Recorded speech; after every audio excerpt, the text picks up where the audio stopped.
നമസ്കാരം. ആസാദി വാർത്തയുടെ night and shake സ്വാഗതം. നോക്കാം ഇന്നത്തെ പ്രധാനപ്പെട്ട വിശേഷങ്ങൾ. തുണിയൊക്കെ പിച്ചിക്കീറി കുട്ടികളെയും ബൂട്ടിട്ട് ചവിട്ടി UDF അധികാരം ഏറ്റെടുത്ത് 48 മണിക്കൂറിൽ പോലീസ് അതിക്രമം, ഒടുവിൽ പിന്മാറ്റം. പി ജയരാജന്റെ പുസ്തകം വർഗീയ വിരുദ്ധ പോരാട്ടങ്ങൾക്ക് പ്രചോദനം, പിണറായി. മൊയാത്ത് ശങ്കരൻ സ്മാരക പുരസ്കാരം രാമചന്ദ്രൻ കടന്നപ്പള്ളിക്ക് നൽകി പിണറായി വിജയൻ. കാനങ്ങാട് പുലിയിറങ്ങി ഫാമിൽ നിന്നും പശുക്കുട്ടിയെ കടിച്ചു കൊണ്ടുപോയി കൊന്നു. വൈദ്യുതി സണ്ണി ജോസഫിന് റവന്യൂ മന്ത്രി AP അനിൽകുമാർ. ഒടുവിൽ മന്ത്രിമാരുടെ വകുപ്പുകളായി. മിൽമ പാൽ വില 4 രൂപ വർദ്ധിപ്പിച്ചു. ജൂൺ 1 മുതൽ പ്രാബല്യത്തിൽ വരും. ധവളപത്രം തയ്യാറാകുമ്പോൾ ആ 3 കാര്യങ്ങളിൽ വ്യക്തത വരുത്തണം. VD സതീശനോട് തോമസ് ഐസക്. സിൽവർ ലൈൻ പദ്ധതി റദ്ദാക്കി. ഭൂമി ഏറ്റെടുക്കൽ വിജ്ഞാപനങ്ങളും റദ്ദു ചെയ്തു. വിശദമായ വാർത്തകളിലേക്ക് പോകാം. തുണിയൊക്കെ പിച്ചുകീറി കുട്ടികളെയും ബൂട്ടിട്ട് ചവിട്ടി UDF അധികാരമേറ്റെടുത്ത് 48 മണിക്കൂറിൽ പോലീസ് അതിക്രമം, ഒടുവിൽ പിന്മാറ്റം. UDF സർക്കാർ അധികാരത്തിലെത്തി 48 മണിക്കൂറിൽ പോലീസ് അതിക്രമം. എറണാകുളം മലയിടംതുരുത്ത് പാര്യത്തുകാവ് നഗറിൽ കുടിയൊഴിപ്പിക്കൽ നടപടിയുടെ പേരിൽ സ്ത്രീകളെയും കുട്ടികളെയും അസുഖ ബാധിതരെയും അടക്കം പോലീസ് തല്ലിച്ചതച്ചു. CPM നേതൃത്വത്തിൽ പ്രദേശവാസികൾ നടത്തിയ ശക്തമായ പ്രതിഷേധത്തെ തുടർന്ന് പോലീസിന് പിന്മാറേണ്ടി വന്നു. പുരുഷ പോലീസുകാർ സ്ത്രീകളെയും കുട്ടികളെയും അടക്കം ബൂട്ടിട്ട് ചവിട്ടിയെന്ന് നാട്ടുകാർ പറഞ്ഞു. സ്ത്രീകളെ വലിച്ചിഴക്കുകയും വസ്ത്രങ്ങൾ കീറുകയും ചെയ്തു. ഹൃദ്രോഗ അടക്കമുള്ള പ്രതിഷേധക്കാരെ പോലീസ് വീട്ടിൽ നിന്നും വലിച്ചിഴിച്ചു. എന്നിട്ടും പിന്മാറി വന്നതോടെയാണ് ജലപീരങ്കി പ്രയോഗിക്കുകയും ചെയ്തു. VD സതീശൻ സർക്കാർ അധികാരമേറ്റത്തിൻ്റെ ഹുങ്ക് കാണിക്കരുതെന്ന് CPM ജില്ലാ സെക്രട്ടറി S സതീഷ് പറഞ്ഞു. വിശദമായ വാർത്തകളുമായി സ്വന്തം ലേഖിക അശ്വന അഷ്റഫ് കൂടെ ചേരുന്നു. പട്ടികജാതി വിഭാഗത്തിൽപ്പെട്ട 8 കുടുംബങ്ങൾ 3 തലമുറകളായി താമസിക്കുന്ന പ്രദേശത്ത് നിന്നാണ് ഒഴിപ്പിക്കാനുള്ള ശ്രമം നടത്തിയത്. സുപ്രീം കോടതി ഉത്തരവിനെ തുടർന്ന് പെരുമ്പാവൂർ മുനിസിപ്പൽ കോടതി ചുമതലപ്പെടുത്തിയ അഡ്വക്കേറ്റ് കമ്മീഷന്റെ നേതൃത്വത്തിലുള്ളവർ ബുധൻ രാവിലെ പ്രദേശത്ത് എത്തി കുടിയൊഴിപ്പിക്കൽ നടപടി ആരംഭിച്ചു. ഇതോടെ സ്ത്രീകളും കുട്ടികളും ഉൾപ്പെടെയുള്ളവർ പ്രതിഷേധവുമായി രംഗത്തെത്തി. അഡ്വക്കേറ്റ് കമ്മീഷൻ ഓരോ വീടുകളിലും കയറി പരിശോധന നടത്തുകയും ഒഴിപ്പിക്കൽ നടപടി ആരംഭിക്കുകയും ചെയ്തു. പോലീസിന്റെ ബലപ്രയോഗത്തോടെ സമരക്കാർ ചെറുത്തു. കഴിഞ്ഞ 14 തവണത്തെയും പോലെ അഡ്വക്കേറ്റ് കമ്മീഷനും പോലീസും വന്ന് മറ്റ് സംഘർഷങ്ങളൊന്നുമില്ലാതെ തിരികെ പോകും എന്നാണ് പ്രദേശവാസികൾ കരുതിയത്. എന്നാൽ ഇത്തവണ അങ്ങനെയായിരുന്നില്ല. ഉച്ചയോടെ വളരെ പെട്ടെന്നായിരുന്നു പോലീസ് നടപടി. സമരപ്പന്തൽ പൊളിച്ചു നീക്കുകയും ഓരോ വീടുകളിലും കയറി കുടിയൊഴിപ്പിക്കൽ നടപടി ആരംഭിക്കുകയും ചെയ്തു. ക്രൂരമായാണ് ജനങ്ങളെ തല്ലിച്ചതച്ചതെന്നും സർക്കാർ അന്വേഷിക്കണമെന്നും കുന്നത്തുനാട് മുൻ MLA PV ശ്രീനിജൻ ആവശ്യപ്പെട്ടു. നേരത്തെ കുടിയൊഴിപ്പിക്കൽ നടപടി ആരംഭിച്ചപ്പോഴൊക്കെയും CPM നേതൃത്വവും കുന്നത്തുനാട് MLA ആയിരുന്ന PV ശ്രീനിജനും ചേർന്ന് പ്രതിരോധം തീർത്തിരുന്നു. പട്ടികജാതി കുടുംബങ്ങൾ 1976 മുതൽ തുടങ്ങിയതാണ് നിലനിൽപ്പിനു വേണ്ടിയുള്ള പോരാട്ടം. തലമുറകളായി താമസിക്കുന്ന സ്ഥലത്തു നിന്നും ഇവരെ ഒഴിപ്പിക്കണമെന്ന് ആവശ്യപ്പെട്ട കിഴക്കമ്പലം കണ്ണാട്ട് വീട്ടിൽ ശങ്കരൻ നാരായൺ കോടതിയിൽ നൽകിയ കേസിനെ തുടർന്നാണ് നടപടി. VD സതീശൻ സർക്കാർ അധികാരത്തിന്റെ ഹുങ്ക് കാണിക്കരുത്. S സതീഷ്. എറണാകുളം മലയിടംതുരുത്ത് പാര്യത്തങ്കാവ് പട്ടികജാതി ഉന്നതിയിൽ കുടിയൊഴിപ്പിക്കലിന്റെ പേരിൽ ക്രൂരമായ ആക്രമണമാണ് പോലീസ് നടത്തിയതെന്ന് CPM ജില്ലാ സെക്രട്ടറി S സതീഷ് പറഞ്ഞു. കുഞ്ഞുങ്ങളെയും സ്ത്രീകളെയും പോലും അതിക്രൂരമായി ആക്രമിച്ചു. അധികാരത്തിന്റെ ഹുങ്ക് കാണിക്കാൻ VD സതീശൻ സർക്കാർ തയ്യാറാകരുത്. അധികാരത്തിൽ വന്ന് മണിക്കൂറുകൾക്ക് പാവപ്പെട്ടവരെ ഇറക്കിവിടുന്ന ഒരു സർക്കാർ ഇതിനു മുൻപുണ്ടായിട്ടില്ല. തെറ്റായ സമീപനം തിരുത്താൻ സർക്കാർ തയ്യാറാകണമെന്നും S സതീഷ് മാധ്യമങ്ങളോട് പറഞ്ഞു. കുറെ കാലമായി നിലനിൽക്കുന്ന കേസാണ് മലയിടംതുരുത്തിലേത്. കഴിഞ്ഞ കാലയളവിൽ അധികാരത്തിലുണ്ടായിരുന്ന LDF സർക്കാർ ജനങ്ങളെ സംരക്ഷിക്കുന്ന നിലപാടാണ് സ്വീകരിച്ചത്. ഇതുവരെയും ഇവിടുത്തെ ജനങ്ങളെ സംരക്ഷിച്ചു നിർത്താൻ ഒരു ജനപ്രതിനിധിയും ഉണ്ടായിരുന്നു.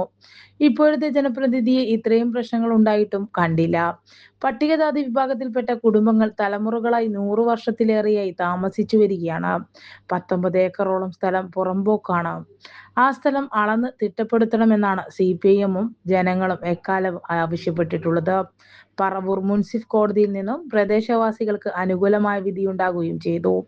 എന്നാൽ സുപ്രീം കോടതിയിലേക്ക് കേസ് പോയപ്പോൾ നിയമ നടപടികൾക്കുള്ള പണമോ സാഹചര്യമോ ഈ പാവപ്പെട്ട ജനങ്ങൾക്ക് ഉണ്ടായിരുന്നില്ല. സമരം ചെയ്തതിന് പോലീസ് അറസ്റ്റ് ചെയ്തവരെ വിട്ടയക്കണം. നീതിപൂർവമായ സമീപനമാണ് ഇവിടെ വേണ്ടത്. തലമുറകളായി ഈ മണ്ണിൽ കഴിയുന്നവർക്ക് ജീവിക്കാനുള്ള അവകാശം ഉറപ്പാക്കണമെന്നും S സതീഷ് പറഞ്ഞു. വൈദ്യുതി സണ്ണി ജോസഫിന് റവന്യൂ മന്ത്രി AP അനിൽകുമാർ. ഒടുവിൽ മന്ത്രിമാരുടെ വകുപ്പുകളായി. തർക്കങ്ങൾക്കൊടുവിൽ വി ഡി സതീശൻ സർക്കാരിലെ മന്ത്രിമാരുടെ വകുപ്പുകൾ പ്രഖ്യാപിച്ചു. നേരത്തെ അറിയിച്ചതിൽ നിന്ന് മാറ്റങ്ങൾ വരുത്തിയാണ് പുതിയ പ്രഖ്യാപനം. വൈദ്യുതി, പാർലമെൻ്ററി കാര്യം തുടങ്ങിയ വകുപ്പുകൾ നൽകിയിരിക്കുന്നത് സണ്ണി ജോസഫിനാണ്. റവന്യൂ വകുപ്പ് AP അനിൽകുമാർ കൈകാര്യം ചെയ്യും. വൈദ്യുതി മന്ത്രി സണ്ണി ജോസഫിന് നേരത്തെ റവന്യൂ വകുപ്പായിരുന്നു മുൻധാരണ. തുടക്കം മുതൽ ഉന്നത വിദ്യാഭ്യാസത്തിൽ കടുംപിടുത്തം പിടിച്ച ലീഗിന് ലത്തീൻ സഭയുടെ പ്രതിഷേധം അവഗണിച്ച് ഫിഷറീസ് വകുപ്പ് നൽകാൻ തീരുമാനമായി. വി അബ്ദുൽ ഗഫൂറാണ് വകുപ്പ് കൈകാര്യം ചെയ്യുന്നത്. ഷിബു ബേബി ജോണിന് വനം, നൈപുണ്യ വികസനം തുടങ്ങിയ വകുപ്പുകളാണ് നൽകിയിരിക്കുന്നത്. ധനകാര്യം, പൊതുഭരണം, നിയമം തുടങ്ങിയ വകുപ്പുകൾ കൈകാര്യം ചെയ്യുന്നത് മുഖ്യമന്ത്രിയാണ്. വിശദമായ വാർത്തകളുമായി അശ്വതി ചേരുന്നു.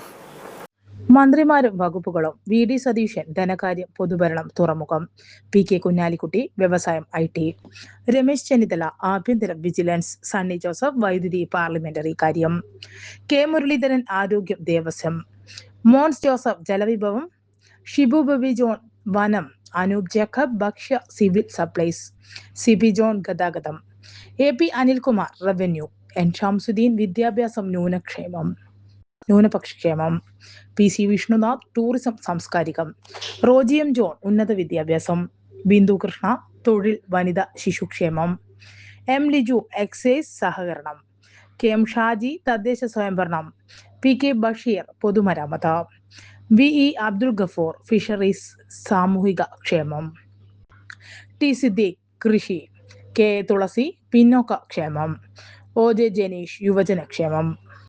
P ജയരാജൻ്റെ പുസ്തകം വർഗീയ വിരുദ്ധ പോരാട്ടങ്ങൾക്ക് പ്രചോദനം നൽകി പിണറായി വിജയൻ.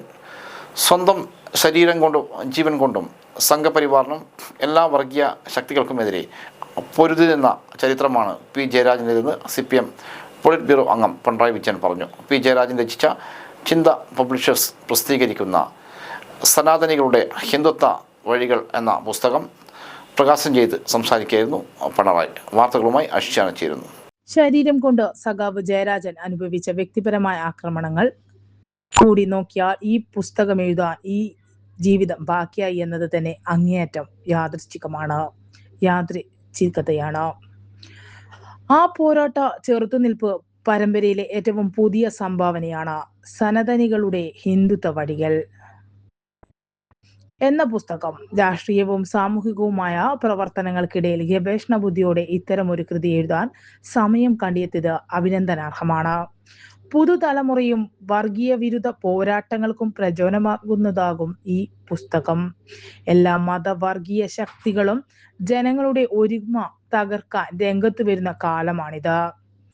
ഹിന്ദുത്വ വർഗീയതക്കെതിരായ സമരം ഹിന്ദുവിനും ഹിന്ദു മതത്തിനുമെതിരായ സമരമാണെന്നും വർഗീയ ഇസ്ലാമിസത്തിനെതിരായ സമരം മുസ്ലിമിനും ഇസ്ലാം മതത്തിനുമെതിരായ സമരമാണെന്നുള്ള കപട നരേറ്റീവ് സൃഷ്ടിക്കുന്നുണ്ട്. ഇതുവഴി രക്ഷപ്പെടാനും ശക്തിപ്പെടാനുമാണ് ഇരുപക്ഷത്തെയും വർഗീയ ശക്തികൾ ശ്രമിക്കുന്നത്. വർഗീയതക്കെതിരായ സമരം കോടിക്കണക്കിനായ മതവിശ്വാസികളെയും ചേർത്ത് പിടിച്ചാണ് നടത്തേണ്ടത്. വർഗീയതയ്ക്കെതിരായ സമരം കോടിക്കണക്കിനായ വിശ്വാസികളെ കൂടി അണിനിരത്തി വേണം നടത്താൻ.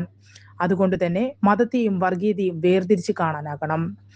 വർഗീയതയെ ശക്തമായി എതിർത്ത് പോകുക എന്നതാണ് പ്രധാന വിശ്വാസ വിഭാഗങ്ങളെ തെറ്റിദ്ധരിപ്പിച്ച് സ്വന്തം പക്ഷത്തെ ചേർക്കാനുള്ള വർഗീയ ഭീകരവാദികളുടെ ശ്രമങ്ങളെ പരാജയപ്പെടുത്തണം. ഈ പുസ്തകത്തിനെതിരെ ഇപ്പോൾ തന്നെ സംഘപരിവാർ ഭീഷണി തുടങ്ങിയിട്ടുണ്ട്. അവരുടെ ചോദ്യങ്ങളെ നേരിട്ട് മറുപടി പറയണമെന്ന് മതനിരപേക്ഷ സമൂഹം ചെറുക്കേണ്ടത്. അതിനുള്ള ഉത്തരങ്ങൾ സനാതനികളുടെ ഹിന്ദുത്വ വഴികൾ എന്ന പുസ്തകത്തിലുണ്ട്. അതറിയുന്നത് കൊണ്ടുതന്നെയാണ് ഈ മുറവിളികൾ, പിണറായി പറഞ്ഞു. കണ്ണൂർ AKG ഹാളിൽ നടന്ന ചടങ്ങിൽ Sivagiri trust general secretary Subhangananda Swami പുസ്തകം ഏറ്റുവാങ്ങി. CPM ജില്ലാ സെക്രട്ടറി KK രാഗേഷ് അധ്യക്ഷനായി. KT കുഞ്ഞിക്കണ്ണൻ പുസ്തക പരിചയപ്പെടുത്തി. ഡോക്ടർ വിനിൽ പോൾ സംസാരിച്ചു. M പ്രകാശൻ സ്വാഗതവും P ജയരാജൻ നന്ദിയും പറഞ്ഞു. 400 രൂപ മുഖവിലയുള്ള പുസ്തകത്തിന്റെ 2 പതിപ്പുകൾ ഇതിനകം തന്നെ വിറ്റഴിഞ്ഞു. ചിന്ത ദേശാഭിമാനി ബുക്ക് സ്റ്റാളുകളിലും ഓൺലൈനിലും ലഭ്യമാണ്. ധവളപത്രം തയ്യാറാക്കുമ്പോൾ ആ 3 കാര്യങ്ങളിൽ വ്യക്തത വരുത്തണം. VD സതീശനോട് തോമസ് ഐസക്. സാമ്പത്തിക ധവളപത്രം തയ്യാറാക്കുമ്പോൾ മുഖ്യമന്ത്രി VD സതീശൻ നിരന്തരം പറഞ്ഞിട്ടിരുന്ന 3 കാര്യങ്ങളെ പറ്റി വ്യക്തത കൂടി വരുത്തണമെന്ന് CPM കേന്ദ്ര കമ്മിറ്റി അംഗം ഡോക്ടർ TM തോമസ് ഐസക്. സംസ്ഥാനത്ത് 25,000 കോടി രൂപയുടെ നികുതി കുടിശ്ശികയുണ്ടെന്നും അത് പിരിച്ചാൽ സാമ്പത്തിക പ്രതിസന്ധി തീരുമെന്നായിരുന്നു സതീശൻ പറഞ്ഞുകൊണ്ടിരുന്നത്. എത്രയാണ് അതിൽ നിന്നും പിരിക്കാൻ പോകുന്നതെന്ന് വ്യക്തമാക്കണം. കേരളത്തിൽ വിൽക്കുന്ന സ്വർണത്തിന്റെ അളവ് നോക്കിയാൽ 15,000 കോടി രൂപ പിരിക്കാമെന്നും അദ്ദേഹം പറഞ്ഞിരുന്നു. ഇതിൽ എത്ര പിരിക്കുമെന്ന് ധവള പത്രത്തിൽ വ്യക്തമാക്കണം. IGST വെണ്ടത്ര പിരിച്ചെടുത്തുകൊണ്ട് 25,000 കോടി നഷ്ടമുണ്ടായെന്നും പറയുന്നു. ഇതിന് പരിഹാരമായി സംസ്ഥാന സർക്കാർ എന്ത് മാറ്റമാണ് GST ഘടനയിൽ കൊണ്ടുവരാൻ പോകുന്നതെന്നും വ്യക്തമാക്കണമെന്നും തോമസ് ഐസക് മാധ്യമങ്ങളോട് പറഞ്ഞു. UDF അധികാരമേൽക്കുമ്പോൾ ക്യാഷ് ബാലൻസ് എത്രയുണ്ടായിരുന്നു എന്ന് പറയാൻ തയ്യാറാകണം. 6,000 കോടിയെന്ന് മുൻ കാര്യമന്ത്രി പറയുന്നു. പെൻഷൻ 1,070 കോടി രൂപ അനുവദിച്ചതും ആശാ വർക്കർമാർക്ക് അംഗനവാടിക്കും അലവൻസ് വർദ്ധിപ്പിക്കുമെന്ന് പറഞ്ഞതുമൊക്കെ നയാ പൈസയില്ലെങ്കിൽ എങ്ങനെ നടക്കുമെന്നും അദ്ദേഹം ചോദിച്ചു. കഴിഞ്ഞ UDF ഭരണം അവസാനിച്ചപ്പോൾ റവന്യൂ ചെലവ് മൂലധന ചെലവും കൂടി 94,000 കോടി രൂപയായിരുന്നു. എന്നാൽ കഴിഞ്ഞ സാമ്പത്തിക വർഷം 1,98,000 കോടി രൂപയാണ് ചെലവ്. പൂച്ച പെറ്റുകിടന്ന് പറയുന്ന ട്രഷറിയിലാണ് ഇങ്ങനെ സംഭവിച്ചത്. ഇത് ബജറ്റിൽ നിന്നും നേരിട്ടുള്ള ചെലവാണ്. UDF ഭരണത്തിന്റെ അവസാന വർഷം 7,500 കോടി മാത്രമായിരുന്നു മൂലധന ചെലവ്. വായ്പയൊക്കെ തിരിച്ചടക്കാനും കഴിയും. UDF അടക്കം ഏകകണ്ഠമായി പാസാക്കിയതാണ് കിഫ്ബി നിയമം. അതിൽ പറഞ്ഞ പണം കൊടുത്താൽ മതി. അക്കാര്യം എങ്ങനെയാക്കണമെന്ന് നിയമത്തിൽ കൃത്യമായി വർദ്ധിച്ചിട്ടുണ്ട്. 10 വർഷമായി കേരളത്തെ സാമ്പത്തികമായി ഞെരുക്കുന്നതിനെതിരെ പാർലമെന്റിൽ ഒരു തവണ പോലും ഇവിടെ നിന്നും ജയിച്ചു പോയവർ എഴുന്നേറ്റ് നിന്നിട്ടില്ല. ഇതേ നയം തുടരാനാണ് ഭാവമെങ്കിൽ UDF മുന്നോട്ട് പോവില്ലെന്നും തോമസ് ഐസക് കൂട്ടിച്ചേർത്തു. വനിതകളുടെ സൗജന്യ യാത്ര KSRTCയുടെ ചെലവിൽ നടത്താനാവില്ല. നഷ്ടം നികത്താനുള്ള തുക സർക്കാർ നൽകണം. അല്ലെങ്കിൽ ഡീസൽ അടിക്കാൻ പോലും പണമില്ലാതെ KSRTC പൂട്ടിപ്പോകുന്ന അവസ്ഥയുണ്ടാകും. ഇങ്ങനെ സംഭവിച്ചാൽ LDFO അവിടുത്തെ തൊഴിലാളികളോ നോക്കി നിൽക്കില്ല. കേരയിൽ പദ്ധതി UDF റദ്ദാക്കിയതിനോടുള്ള ചോദ്യത്തിന് അതിൽ അത്ഭുതമില്ലെന്നും പക്ഷേ പദ്ധതിക്ക് പകരം എന്തെന്ന് അവർ വ്യക്തമാക്കണമെന്നും തോമസ് ഐസക് ആവശ്യപ്പെട്ടു. തിരുത്താനുള്ള എല്ലാ മേഖലകളിലും തിരുത്തി LDF ശക്തമായി തിരിച്ചു വരുമെന്നും അദ്ദേഹം പറഞ്ഞു. KPCC ലക്ഷ്യമിട്ട് ചാണ്ടി ഉമ്മൻ ഗ്രൂപ്പ് ഒരു തെരുവിൽ ചാണ്ടി നയിക്കട്ടെ എന്ന് ഫ്ലക്സ് ബോർഡുകൾ. കോൺഗ്രസിനുള്ളിലെ അധികാരമോഹവും ഗ്രൂപ്പ് പോരും തെരുവ് യുദ്ധത്തിലേക്ക്. മുഖ്യമന്ത്രി സ്ഥാനത്തെയും മന്ത്രിസ്ഥാനങ്ങളെയും ചൊല്ലിയുള്ള കടിപിടികൾക്ക് പിന്നാലെ കോൺഗ്രസിലെ കലഹം ഇപ്പോൾ KPCC അധ്യക്ഷ സ്ഥാനത്തെ ചൊല്ലിയുള്ളതാണ്. മന്ത്രിസഭയിൽ നിന്നും അവസാന നിമിഷം വെട്ടിനിർത്തപ്പെട്ട ചാണ്ടി ഉമ്മന് KPCC അധ്യക്ഷ സ്ഥാനം നൽകണമെന്നാണ് ആവശ്യപ്പെട്ടുകൊണ്ട് തലസ്ഥാന നഗരിയിൽ ഫ്ലെക്സ് ബോർഡുകൾ പ്രത്യക്ഷപ്പെട്ടത്. KPCCയെ ചാണ്ടി നയിക്കട്ടെ എന്നെഴുതിയ വലിയ ഫ്ലെക്സ് ബോർഡുകളാണ് തിരുവനന്തപുരം കേരള സർവകലാശാല ആസ്ഥാനത്ത് മുൻപിൽ സ്ഥാപിച്ചിരിക്കുന്നത്. ചാണ്ടി ഉമ്മന്റേത് ജനകീയ മുഖമാണെന്നും ഫ്ലെക്സിൽ വിശേഷിപ്പിക്കുന്നുണ്ട്. കോൺഗ്രസ് തിരുവനന്തപുരം എന്ന പേരിലാണ് ഈ ഫ്ലെക്സ് ബോർഡുകൾ ഉയർന്നിട്ടുള്ളത്. മന്ത്രിസ്ഥാനം നിഷേധിക്കപ്പെട്ടതിൽ ചാണ്ടി ഉമ്മൻ അനുകൂലികൾക്കിടയിലുള്ള കടുത്ത അമർഷമാണ് ഇപ്പോൾ പരസ്യമായി കലാപമായി തെരുവിൽ പ്രത്യക്ഷപ്പെടുന്നത്. കോൺഗ്രസ് മന്ത്രിസഭയിൽ ഉറപ്പായും ഉണ്ടാകുമെന്ന് പരക്കെ പ്രതീക്ഷപ്പെട്ട പ്രമുഖ പേരുകളിൽ ഒന്നായിരുന്നു ചാണ്ടി ഉമ്മന്റേത്. എന്നാൽ അവസാന നിമിഷം കോൺഗ്രസിലെ എ ഗ്രൂപ്പ് സമവാക്യങ്ങളിലും ഹൈക്കമാൻഡ് കളിയിലും ചാണ്ടി ഉമ്മൻ ദാരുണമായി ഒഴിവാക്കപ്പെടുകയായിരുന്നു. ചാണ്ടിയേക്കാൾ പാർട്ടിയിൽ വളരെ ജൂനിയറായ OJ ജനീഷ് പോലും മന്ത്രിസഭയിൽ ഇടം പിടിച്ചപ്പോഴാണ് മുൻ മുഖ്യമന്ത്രി ഉമ്മൻചാണ്ടിയുടെ മകന് പുറത്തു നിൽക്കേണ്ടി വന്നത്. ചാണ്ടിയെ ഒഴിവാക്കിയതിൽ ഉമ്മൻചാണ്ടിയുടെ കുടുംബവും കടുത്ത അതൃപ്തിയിലാണെന്നാണ് സൂചന. ഉമ്മൻചാണ്ടിയുടെ മകൻ എന്ന പരിഗണനയും ഒപ്പം ഓർത്തഡോക്സ് സഭയുടെ ശക്തമായ പിന്തുണയും ഉള്ളതിനാൽ തനിക്ക് മന്ത്രിസ്ഥാനം ഉറപ്പാണെന്ന പ്രതീക്ഷയിലായിരുന്നു ചാണ്ടി ഉമ്മൻ. എന്നാൽ സമുദായ സമവാക്യങ്ങളും ഗ്രൂപ്പ് താല്പര്യങ്ങളും മുൻനിർത്തി ചാണ്ടിക്ക് പകരം റോജി M ജോൺ പട്ടികയിൽ ഇടം പിടിക്കുകയായുണ്ടായത്. മന്ത്രിസ്ഥാനം കൈവിട്ടതോടെ അധ്യക്ഷ കസേര പിടിച്ചെടുക്കാനായി എ ഗ്രൂപ്പ് നീക്കങ്ങൾ സജീവമാക്കിയതോടെ വരും ദിവസങ്ങളിൽ കോൺഗ്രസിലെ ഗ്രൂപ്പ് പോര് കൂടുതൽ വഷളാകുമെന്നാണ് ഉറപ്പുള്ളത്. സിൽവർ ലൈൻ പദ്ധതി റദ്ദാക്കി. ഭൂമി ഏറ്റെടുക്കൽ വിജ്ഞാപനങ്ങളും റദ്ദു ചെയ്തു. തിരുവനന്തപുരം കാസർഗോഡ് സിൽവർ ലൈൻ പദ്ധതി റദ്ദാക്കിയതായി മുഖ്യമന്ത്രി VD സതീശൻ. മന്ത്രിസഭാ യോഗത്തിന് ശേഷം തിരുവനന്തപുരത്ത് നടത്തിയ വാർത്താ സമ്മേളനത്തിലാണ് പദ്ധതി റദ്ദാക്കിയ കാര്യം അദ്ദേഹം വാർത്താ സമ്മേളനത്തിൽ അറിയിച്ചത്. ഭൂമി ഏറ്റെടുക്കുന്നതുമായി ബന്ധപ്പെട്ട് പുറപ്പെടുവിച്ചിട്ടുള്ള എല്ലാ വിജ്ഞാപനങ്ങളും റദ്ദു ചെയ്തു. സിൽവർ ലൈൻ സമരവുമായി ബന്ധപ്പെട്ട് വിവിധ കോടതികളിലും പോലീസ് സ്റ്റേഷനിലും നിലനിൽക്കുന്ന കേസുകൾ സ്വഭാവമനുസരിച്ച് പിൻവലിക്കാനുള്ള ശുപാർശ കോടതിയിൽ നൽകും. പദ്ധതിയുടെ ഭാഗമായി സ്ഥാപിച്ച യെല്ലോ കുറ്റികൾ നീക്കം ചെയ്യാൻ റവന്യൂ വകുപ്പിന് നിർദ്ദേശം നൽകിയെന്നും മുഖ്യമന്ത്രി പറഞ്ഞു. കാസർഗോഡ് നിന്നും തിരുവനന്തപുരത്തേക്കുള്ള യാത്രാ സമയം 12 മണിക്കൂറിൽ നിന്നും 4 മണിക്കൂറാക്കുന്ന പദ്ധതിയാണ് സിൽവർ ലൈൻ. 11 സ്റ്റോപ്പുകളാണ് വിഭാവനം ചെയ്തത്. മൊയാരത്ത് ശങ്കരൻ സ്മാരക ലൈബ്രറിയും ഫൗണ്ടേഷനും ചേർന്ന് നൽകുന്ന സ്മാരക പുരസ്കാരം രാമചന്ദ്രൻ കടന്നപ്പള്ളിക്ക് മുൻ മുഖ്യമന്ത്രി പിണറായി വിജയൻ നൽകി. പുല്ലായിക്കോട് ചന്ദ്രൻ അധ്യക്ഷനായി. CPM ജില്ലാ സെക്രട്ടറി KK രാഗേഷ്, CPI ജില്ലാ secretary CP Santhosh Kumar, KV Sumesh MLA, PK Vijayan, CP Rajan എന്നിവർ സംസാരിച്ചു. റിസർവ് ബാങ്ക് AGM റൂട്ട്സെറ്റ് സംരംഭകരുമായി സംവദിച്ചു.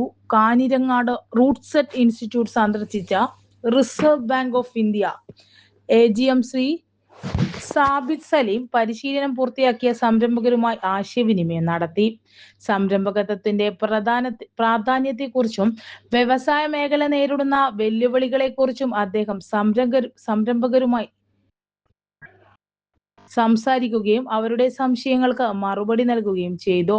ചടങ്ങിൽ Kannur lead bank manager doctor Ranjith KS സാമ്പത്തിക തട്ടിപ്പുകാർക്കെതിരെ ജാഗ്രത പാലിക്കേണ്ടതിന്റെ ആവശ്യകതയെക്കുറിച്ച് സംരംഭകർക്ക് ബോധവൽക്കരണം നടത്തി. ഡിജിറ്റൽ യൂത്തിൽ ബാങ്കിംഗ് ഇടപാടുകൾ നടത്തുമ്പോൾ സ്വീകരിക്കേണ്ട സുരക്ഷാ മുൻകരുതലുകളെ കുറിച്ച് അദ്ദേഹം വിശദീകരിച്ചു. റൂട്ട്സെറ്റ് ഉപദേശക സമിതി അംഗവും വ്യവസായിയുമായ ശ്രീ KP രവീന്ദ്രൻ സംരംഭങ്ങളുടെ വളർച്ചയ്ക്ക് ആവശ്യമായ മാർഗനിർദ്ദേശങ്ങൾ നൽകി. ഇൻസ്റ്റിറ്റ്യൂട്ട് ഡയറക്ടർ ശ്രീ ദീപക് കൃഷ്ണൻ ചടങ്ങിൽ അധ്യക്ഷത വഹിച്ചു. ഫാക്കൽറ്റി അംഗം ശ്രീമതി റോഷ്നി C, ശ്രീ അഭിലാഷ് തുടങ്ങിയവർ ചടങ്ങിൽ സംസാരിച്ചു. നൂതനമായ സംരംഭങ്ങൾ തുടങ്ങുന്നതിനും വിജയകരമായി മുന്നോട്ട് കൊണ്ടുപോകുന്നതിനും സംരംഭകർക്ക് ആവശ്യമായ സാങ്കേതികവും സാമ്പത്തികവുമായ അറിവുകൾ പകർന്നു നൽകാൻ ഈ കൂടിക്കാഴ്ച സഹായകമായി. മിൽമ പാൽ വില 4 രൂപ വർദ്ധിപ്പിച്ചു. ജൂൺ 1 മുതൽ പ്രാബല്യത്തിൽ വരും. സംസ്ഥാനത്ത് മിൽമ പാലിന് 4 രൂപ കൂട്ടി. ജൂൺ 1 മുതൽ വില പ്രാബല്യത്തിൽ വരും. ബുധനാഴ്ച ചേർന്ന മിൽമ ഡയറക്ടർ ബോർഡിലാണ് തീരുമാനം. പുതിയ മാറ്റത്തോടെ മിൽമ പാലിൻ്റെ വില ലിറ്ററിന് ശരാശരി 56 രൂപയായി ഉയരും. പാലിന് വില കൂടുന്നതോടെ മിൽമ വിപണിയിലെത്തിക്കുന്ന തൈര്, നെയ്യ്, പേട അടക്കമുള്ള മറ്റ് അനുബന്ധ ഉൽപ്പന്നങ്ങൾക്കും ആനുപാതികമായി വില വർദ്ധിച്ചേക്കും.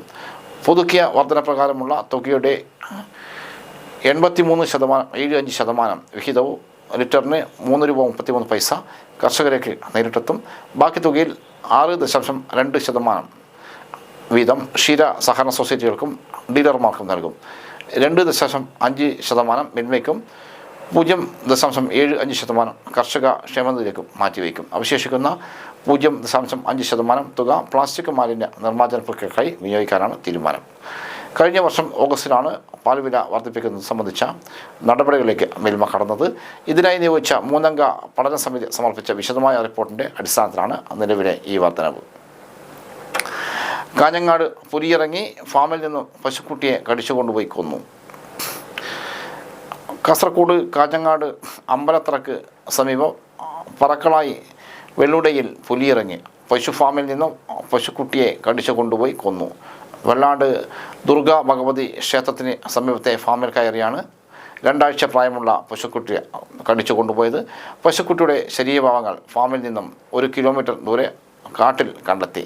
പശുക്കളുടെ ബഹളം കേട്ടതോടെ പശുക്കുട്ടിയെ പുലി കടിച്ചുകൊണ്ട് പോയതാകുമെന്ന് കരുതുന്നത്. ഫാമിൻ്റെ മതിൽ വഴിയാണ് പുലി വന്നതെന്നാണ് സംശയം. ഫാമിൻ്റെ മതിലിൽ അങ്ങിങ്ങായി ചോരപ്പാടുകളും കണ്ടെത്തി. പുലിയുടെ കാൽപ്പാടുകളും പതിഞ്ഞിട്ടുണ്ട്. കാഞ്ഞങ്ങാട് സ്വദേശിയായ സുരേഷ് നമ്പ്യാരുടെ ഫാമിലാണ് പുലി കയറിയത്. ഇവിടെ 40ഓളം പശുക്കളുണ്ട്. ഇവിടെ 2010 വനപാലകർ പുലിയെ കൂടുവെച്ച് പിടികൂടിയിരുന്നു. പുലി സാന്നിധ്യമുണ്ടെന്ന് നാട്ടുകാർ നിരവധി തവണ വിവരം അറിയിച്ചതോടെയാണ് വനപാലകർ കൂടൊരുക്കി പിടികൂടിയത്. ഇതേ പ്രദേശത്ത് തന്നെ കഴിഞ്ഞ ഏതാനും മാസങ്ങൾക്ക് മുമ്പും പുലി സാന്നിധ്യം ഉണ്ടായിരുന്നു.